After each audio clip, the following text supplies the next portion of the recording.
Welcome to this fast-paced 5-minute explainer. Today, we're tearing down the old assumptions and completely redefining what digital literacy actually means in language education right now. We're looking at building critical digital literacies, moving beyond the shiny new tool. Because, honestly, technology fundamentally changes how we learn, how we interact, and absolutely crucially, how we protect our students. Okay, let's dive straight into this. Are digital tools ever truly neutral? You know, it's so incredibly easy to assume the technology is just an objective delivery mechanism. Like, it's basically a blank slate for teaching, right? Well, actually, no. The recent social turn in language acquisition reveals something fundamentally different. Technology is a cultural artifact. It actively reshapes how we negotiate meaning and construct knowledge in the classroom. So we are right in the middle of a massive paradigm shift. We're moving way beyond basic computer skills. You know, the old days where teachers simply delivered content to completely passive consumers. Instead, we're shifting toward critical digital literacies. This means critically evaluating entire digital ecosystems where teachers co-design learning experiences right alongside active prosumers. And to navigate this whole shift, educators use the TPACK framework, which perfectly maps out exactly where technology, pedagogy, and content knowledge all intersect. Section 1. Multimodality and authentic tasks. Rethinking how we communicate. This shift literally pulls us out of the traditional textbook and into the wild, the dynamic, collaborative digital wilds of Web 2.0.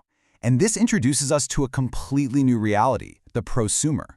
A prosumer isn't just someone mindlessly scrolling or passively receiving information. No, they actively produce and consume digital content. They're collaboratively constructing meaning with others. And this brilliantly illustrates how today's learners use multiple semiotic resources. Think text, image, audio, and spatial design to actively experiment with and build their language identities in a massive global space.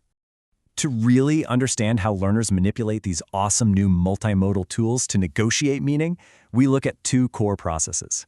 First, we have transformation. This is basically reordering elements within a single mode, like, say, changing a font color to convey a specific emotion. Second, there's transduction. Now, this is shifting meaning across entirely different modes altogether.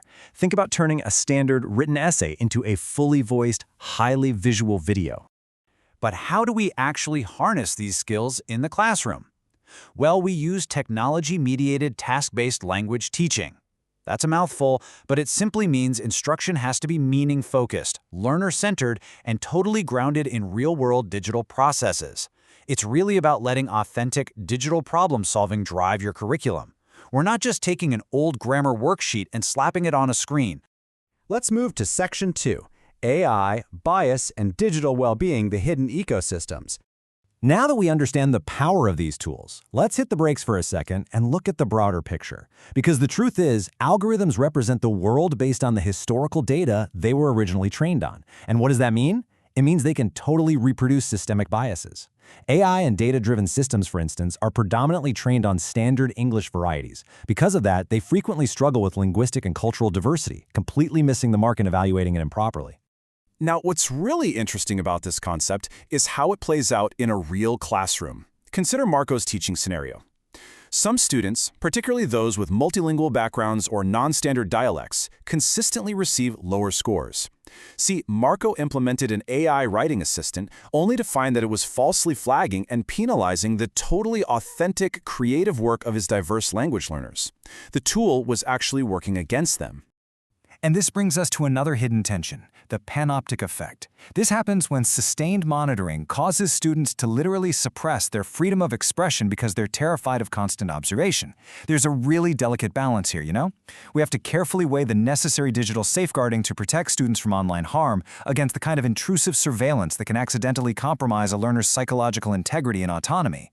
So the crucial point is, to support the well-being of the whole learner, we have to look at 4 key pillars. First, physical health. That's managing sleep disruption and screen time. Then cognitive health, which means avoiding technology-induced stress and FOMO. Third is emotional health, lowering anxiety through safe, unmonitored spaces. And finally, data privacy, protecting our learners against commercial exploitation. Ultimately, it is the teacher's responsibility to explicitly scaffold these safety and self-regulation strategies right into the classroom. As we wrap up this quick 5-minute explainer, I want to leave you with a provocative question to really chew on. When you choose a digital tool, who is it actually serving? Is it serving the technology itself or the learner? I challenge you to always audit your tools critically across pedagogical, ethical, and communicative dimensions to protect learner agency before you ever bring them into your space. Thank you so much for exploring this with us today.